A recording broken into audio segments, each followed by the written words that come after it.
ప్రభువునందు ప్రియ సంఘస్థులకందరికీ యేసుక్రీస్తు ప్రభువారి పేరున వందనాలు తెలియజేస్తూ ఉన్నాను. యోహాను సువార్త 1వ అధ్యాయము 9వ వచనం. నిజమైన వెలుగు ఉండెను, అది లోకములోనికి వచ్చుచు ప్రతి మనిషిని వెలిగించుచున్నది. నిజమైన వెలుగు ఉండెను, అది లోకములోనికి వచ్చుచు ప్రతి మనిషిని వెలిగించుచున్నది. ఈ లోకంలో ఎన్నో వెలుగులున్నాయి. అయితే నిజమైన వెలుగు కావాలి. ఆ నిజమైన వెలుగు ప్రభు అయిన యేసుక్రీస్తు. అందుకే ఇక్కడ నిజమైన వెలుగు ఉండెను, అది లోకములోనికి వచ్చుచూ ప్రతి మనిషిని ఏం చేస్తుంది? వెలిగిస్తుంది. ఈరోజు మనము ఆ వెలుగును చూచి వచ్చాము. ఆ వెలుగు ద్వారా రక్షణలోనికి వచ్చాము. వచ్చి ఆయన్ని ఘనపరుస్తున్నాం. అయితే ప్రతి మనిషిని వెలిగిస్తుందన్నటువంటి మాటను చూస్తే, ప్రపంచంలో ఉన్నటువంటి సర్వమానవాళి యేసుక్రీస్తు ప్రభు నిజమైన వెలుగని తెలుసుకొని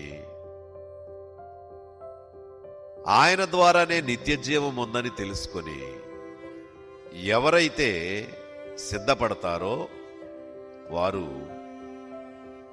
దేవుని పిల్లలు.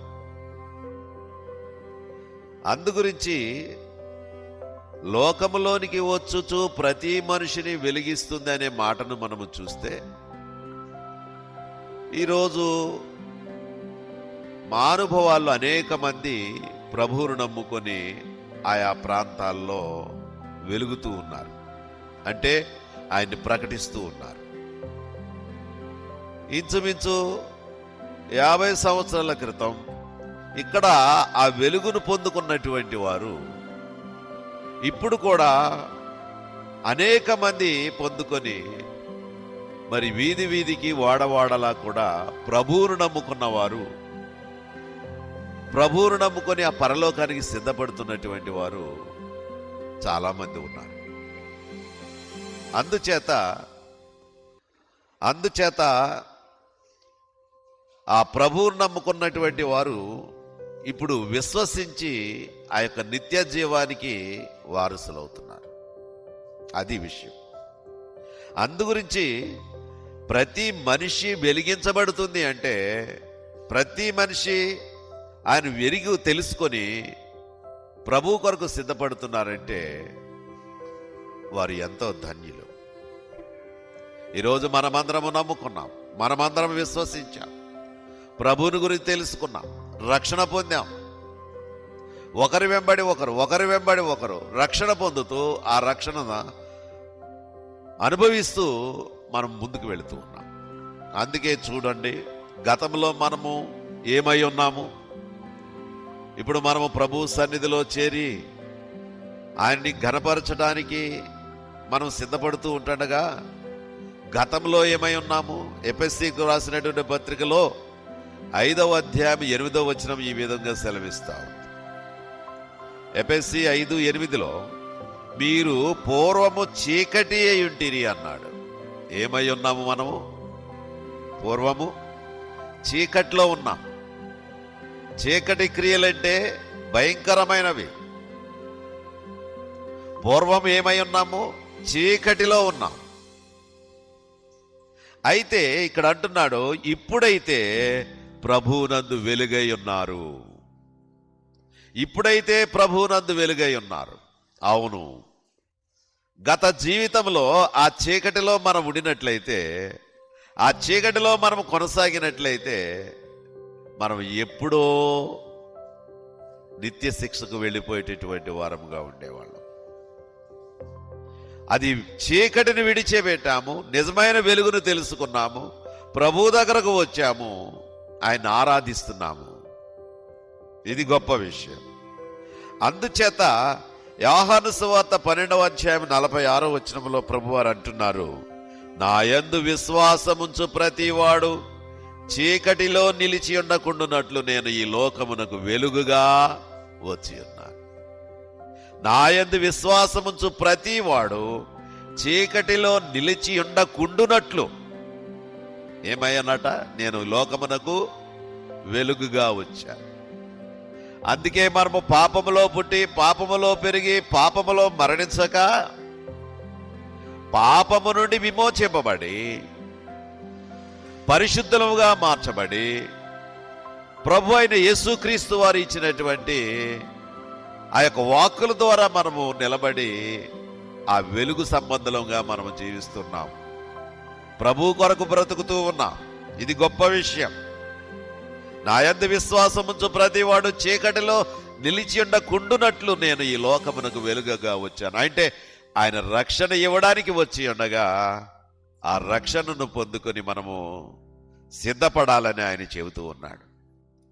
వెలుగుగా వచ్చిన ప్రభు, రక్షకుడుగా వచ్చిన ప్రభు, మనల్ని నిత్య జీవానికి నడిపించడానికి వచ్చిన ప్రభు, పాపులను ప్రేమించడానికి వచ్చిన ప్రభు ఇంకా నిర్లక్ష్యం చేస్తున్నారా?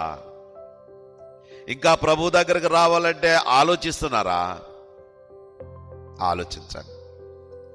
అందుకే ఆయన ప్రభు అయిన యేసుక్రీస్తు వారు అన్నారు, పూర్వము మనమైతేనట చీకటి అయి ఉన్నామట, ఇప్పుడైతే ప్రభువును నమ్ముకున్నాం కాబట్టి ఇప్పుడు మనం ఏమన్నా ఉన్నాం? వెలుగు సంబంధులుగా ఉన్నాం. అందరము కూడా వెలుగు సంబంధులుగా ఉండి ప్రభు సిద్ధపరిచిన పరలోకానికి వెళ్ళడానికి మనం సిద్ధపడుతూ ఉన్నాం.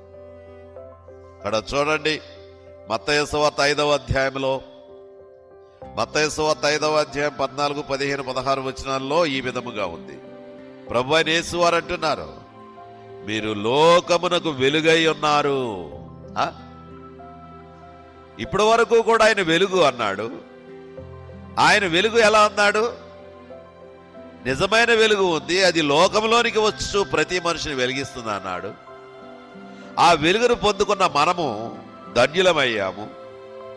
అంతేకాదు, నా యందు విశ్వాసముంచు ప్రతివాడు, ఆ వెలుగును పొందుకున్న ప్రతివాడు కూడా ఏమవుతాడట?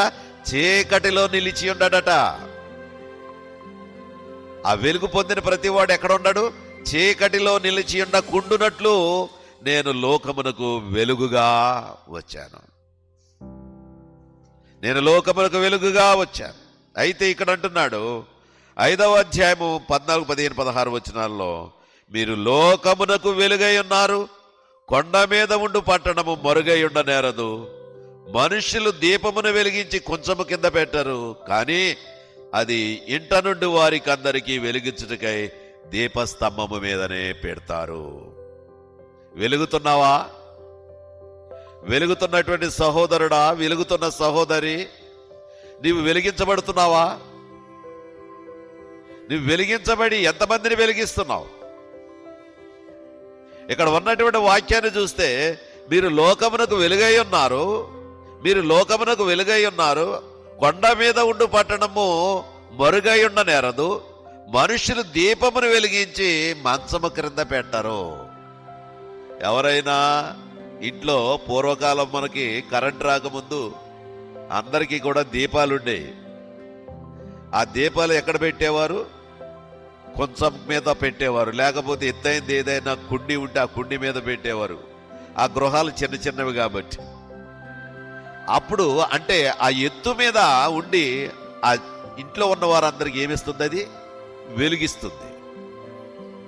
అదే ప్రభు ఇక్కడ చెబుతూ ఉన్నారు, దీపమును వెలిగించి మంచము కింద పెట్టరు. మంచం కింద పెడతారా? మంచం కింద పెట్టేవారు అప్పుడు కూడా. ఎప్పుడంటే నిద్రపోయే టైంలో ఆ యొక్క చాట్లు ఒకటి పెట్టి, అంటే దోమలకు ఇబ్బంది లేకుండా ఉంటాయని, ఏమి లేకుండా ఉంటాయని ఆ ప్రక్కన ఎక్కడో పెట్టేవారు. బత్తి తగ్గించి పెట్టేవారు, ఆ ఒత్తి తగ్గించి పెట్టేవారు. అందుగురించి ఇక్కడ ఏమిటంటే, వెలుగు కావాలి అంటే ఎక్కడ పెట్టాలి? అది దీపస్తంభం మీద ఉండాలి. దీపస్తంభం మీద ఉండాలి. వెలిగింపబడిన సహోదరుడా, వెలిగింపబడిన సహోదరి, నీ వెలుగు ఎంతమందికి చూపిస్తున్నావు? నీ వెలుగు ఎంతమందిని ఆకర్షిస్తున్నావు? నిజమైన వెలుగు అన్నాము కదా. నిజమైన వెలుగు ఉండేను, అది లోకములోనికి వచ్చుచు ప్రతి మనిషిని వెలిగిస్తుందని వాక్యం సెలవిస్తుంది కదా. మరి వెలిగిస్తున్నటువంటి నీవు ఎంతమందిని వెలిగించావు? దీపస్తంభం మీదే ఉన్నావా, లేకపోతే వెలుగు ప్రకాశించలేకుండా ఉన్నావా, ప్రకటించలేకుండా ఉన్నావా, దాక్కుంటున్నావా, ఎందుకులే అనుకుంటున్నావా? అయితే దేవుని స్తుతించడానికి వచ్చిన వారు, దేవుని ఆరాధించడానికి వచ్చిన వారు, ఆయన బలలో పాల్గొనడానికి వచ్చిన వారు ధైర్యముగా ముందుంటారు, ప్రకటించేవారుగా ఉంటారు, 10 మందికి రక్షణలో తీసుకొచ్చేవారుగా ఉంటారు, ఆత్మల భారం కలిగి ఉంటారు.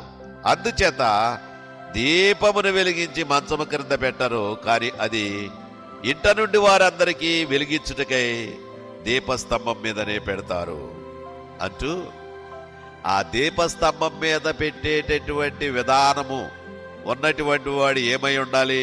ఇక్కడ అన్నాడు, మనుష్యులు మీ సత్క్రియలను చూచి పరలోకముందున్న మీ తండ్రి మహిమపరచబడినట్లు వారి ఎదుట మీ వెలుగును ప్రకాశింపనివ్వండి. అది మీ వెలుగు ప్రకాశింపాలంటే మీరేం క్రియలు చేసి ఉండాలి? సత్క్రియలు చేసి ఉండాలి. సత్క్రియలు చేసి ఉండాలి. సత్క్రియలు చేసిన వారే ప్రభు బలలో పాల్గొంటారు. ద్రోహాలు చేసిన వారు కాదు, పగలు తీర్చుకునేవారు కాదు, పంతాలు నెరవేర్చుకునేవారు కాదు, ఎదురు తిరిగేవారు కాదు, కేవలము ప్రభు మాదిరిగా లోబడి జీవిస్తూ తగ్గించుకొని బ్రతికేటటువంటి వారు. వారు దీపస్తంభం మీద ఉంటారు, సత్క్రియలు చూపిస్తారు, సత్క్రియలు కనుబరుస్తారు. అందుకే మీ సత్క్రియలను చూచి ఎవరు మెచ్చుకోవాలి? పరలోకమందున్న మీ తండ్రి మహిమపరచబడినట్లు వారి ఎదుట మీ వెలుగును ప్రకాశింపనివ్వండి. అమ్మా, అయ్యా, వెలుగును ప్రకాశింపజేస్తున్నారా? ప్రభువుకు చూపిస్తున్నారా? మేము ప్రభువును నమ్మాము, విశ్వసించాము, మా క్రియలు చూడండి, యేసు ప్రభు మాదిరిగా మేము బ్రతుకుతున్నాము. అందుకే ఇప్పుడు వచ్చి కూర్చున్నాము.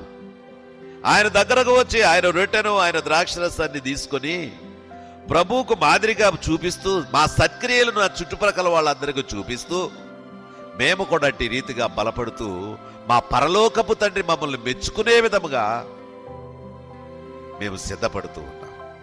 పరలోకమందున్న తండ్రి మహిమపరచబడినట్లు వారి ఎదుట మీ వెలుగును ప్రకాశింపాడు. మన వెలుగు లేకపోతే, మన సత్క్రియలు లేకపోతే, మన వెలుగువారమైనప్పటికీ కూడా మన సత్క్రియలు లేకపోతే ఆ వెలుగు చీకటి వెలుగే, చీకటే గాని వెలుగు కాదది. వెలుగంటేనే కాంతివంతమైనది.